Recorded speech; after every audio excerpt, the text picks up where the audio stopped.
Active news. Khairatabad MLA Danam Nagender కుండబద్దలు కొట్టారు. తాను కాంగ్రెస్ పార్టీలో ఉన్నట్లు స్పష్టం చేశారు.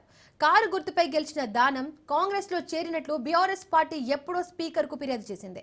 చాలా రోజుల నుండి ఫిరాయింపు ఎమ్మెల్యేలపై చర్యలు లేవు. కానీ ఇప్పుడు దానం నాగేందర్ స్వయంగా తాను కాంగ్రెస్ పార్టీలో ఉన్నట్లు ప్రకటించడం విశేషం. గతంలో ఆయన కాంగ్రెస్ ఎంపీగాను పోటీ చేసి ఓడిపోయారు. అనర్హత వేటు పడితే వచ్చే ఎన్నికల్లో పోటీ చేసేందుకు ఇబ్బందులు వస్తాయని దానం అనుకుంటున్నారా?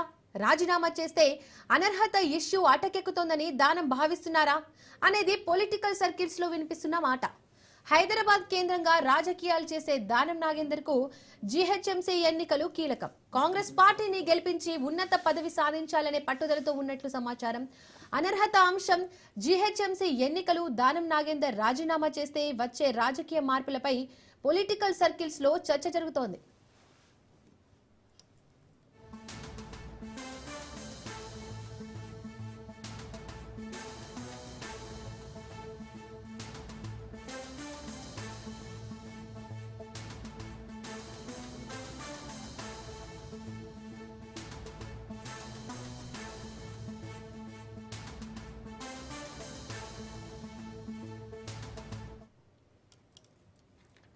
ఖైరతాబాద్ ఎమ్మెల్యే దానం నాగేందర్ కుండబద్దలు కొట్టారు. తాను కాంగ్రెస్ పార్టీలో ఉన్నట్లు స్పష్టం చేశారు. కారు గుర్తుపై గెలిచిన దానం కాంగ్రెస్ లో చేరినట్లు బీఆర్ఎస్ పార్టీ ఎప్పుడో స్పీకర్ కు ఫిర్యాదు చేసింది. రైట్, ఇదే అంశానికి సంబంధించి మోర్ ఇన్ఫర్మేషన్ మా ఇన్పుట్ ఎడిటర్ శ్రీకాంత్ అందిస్తారు. Deepika, good afternoon. Thank you. So Danam Nagender ఇప్పటి వరకు కూడా ఆయన స్పీకర్ విచారణకు హాజరయ్యేటువంటి టైంలో, ఒకవైపు స్పీకర్ విచారణలు నడుస్తున్నటువంటి టైంలో, కడియం దానం విషయంలో ఒక సస్పెన్స్ కొనసాగుతున్నటువంటి టైంలో దానం నాగేందర్ కుండబద్దలు కొట్టేశారు. నేను ఏ పార్టీలో ఉంటే ఆ పార్టీనే జీహెచ్ఎంసీ ఎన్నికల్లో గెలుస్తుంది, నేను కాంగ్రెస్ పార్టీలోనే ఉన్నాను. ఆయన చేసినటువంటి కామెంట్స్ ఏవైతున్నాయో ఒక్కసారిగా షేక్ చేసిందని చెప్పాలి. సో మిగతా 9 మంది ఎమ్మెల్యేలు ఏ పార్టీలో ఉన్నామో చెప్పుకోలేనటువంటి పరిస్థితి. వాళ్ళు అటు బీఆర్ఎస్లో పార్టీ ఆఫీసులకు పోయింది లేదు, బీఆర్ఎస్ పార్టీలో ఉన్నామని పార్టీ కండువాలు కప్పుకున్నది లేదు. బట్ అభివృద్ధి కోసం ముఖ్యమంత్రిని కలిసినాం, మేము దేవుని కండువాలు కప్పుకున్నాం అని చేస్తున్నటువంటి పరిస్థితి. ఇట్లాంటి నేపథ్యంలో రేపు జీహెచ్ఎంసీ ఎన్నికలు కూడా రాబోతున్నాయి. హైదరాబాద్ మహానగరంగా విస్తరించబోతోంది. సో 2000 చదరపు కిలోమీటర్లతో హైదరాబాద్ విస్తరిస్తున్నటువంటి క్రమంలో కాంగ్రెస్ పార్టీలోనే ఉన్న ఆయన ఏ పార్టీలు ఉంటే ఆ పార్టీ విజయం సాధిస్తుందని దానం నాగేందర్ చేసినటువంటి కామెంట్ ఇక వేటుకు సిద్ధమైనట్టు పక్కాగా కనిపిస్తోంది. స్పీకర్ ఇప్పటికైనా వేటు వేయకపోతే, నిర్ణయం తీసుకోకపోతే ఇది పూర్తి వ్యవస్థ మీదనే ఒక మచ్చగా, ఒక మరకగా పడుతుందని చెప్పడంలో ఎట్లాంటి సందేహం లేదు.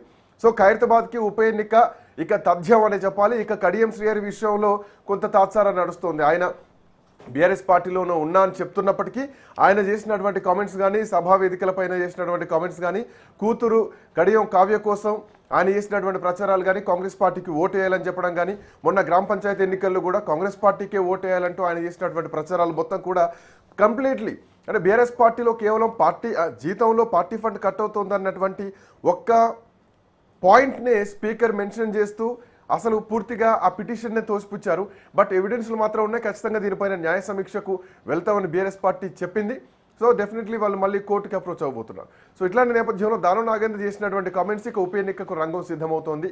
జీహెచ్ఎంసీ ఎన్నికల లోపు వేటు వేస్తారా, తనంతట తానే రాజీనామా చేయడానికి సిద్ధమవుతున్నారా, దానం నాగేందర్ ఆల్రెడీ గ్రౌండ్ను సిద్ధం చేసుకున్నారా, సిద్ధం చేసుకున్న తర్వాతే ఆయన కామెంట్ చేస్తున్నారా, ఆయనకు గెలుపు ధీమా ఉందా, చూడాలి ఎట్లాంటి పరిణామాలు ఉంటాయో.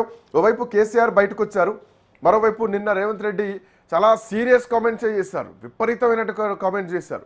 ఇక మళ్ళీ ఇదే ఎలక్షన్ ఇయర్ కావచ్చు, ఇప్పుడే ఎన్నికలు జరుగుతున్నాయి కావచ్చు అన్నటువంటి స్థాయిలో మాటలు నిన్న చూసాం ముఖ్యమంత్రి రేవంత్ రెడ్డి చేసినటువంటి కామెంట్స్. చూద్దాం ఎట్లాంటి పరిణామాలు ఉండబోతున్నాయి, స్పీకర్ ఏం డెసిషన్ తీసుకోబోతున్నారు. కాంగ్రెస్ పార్టీ నుంచి రాజ్ కుమార్ గారు మనతో పాటు జాయిన్ అవుతున్నారు. తో పాటు ప్రముఖ విశ్లేషకులు మండ రామ్మోహన్ రావు గారు కూడా మనతో పాటు